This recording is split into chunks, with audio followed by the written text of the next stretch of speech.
ტაქსის მძღოლების საპროტესტო აქცია გაიმართა ორთაჭალაში. აქციის მონაწილეები ტაქსის გასაჩერებელი ადგილების შეზღუდვას აპროტესტებენ. მძღოლები ამბობენ, რომ მათ მერიიდან წერილიც მიიღეს, სადაც შეზღუდვის მიზეზად ადგილის გამწვანება სახელდება. აქციას დღეს ლეიბორისტული პარტიის უფლებადაცვითი ცენტრის ხელმძღვანელი ლაშა ჩხარტიშვილიც ესწრებოდა, რომელიც ამბობს, რომ გადაწყვეტილება მერიასა და ავტოსადგურის ხელმძღვანელობას შორის კორუფციული გარიგების შედეგია.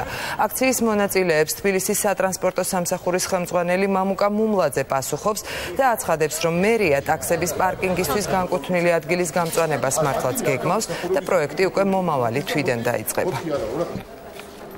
აქ აშკარაა, რომ შემოსავლის გაზდა უნდა სადგურის ხელმძღვანელობას და იქ შეყვანა ტაქსისტების იზოლების წესით, რაც არის კანონდარღვევა და ჩვენ ერთკვირიან ულტიმატუმს ვაძლევთ კახიკალაძეს. ან უარი თქვას ამ გარიგებაზე და დაუბრუნოს ამ ადამიანების მუშაობის საშუალება, წინან შემთხვევაში ჩვენ მის ოფისთან, ანუ მერიასთანაც გავმართავთ აქციას და არ არის გამორიცხული, შემდგომ სახშიც მივაკითხოთ და იქაც გავუმართოთ, იმიტომ რომ არ შეიძლება ამდენი ადამიანი იყოს ვიღაცების კორუფციული გაუმაძღვრობის მსხვერპლი.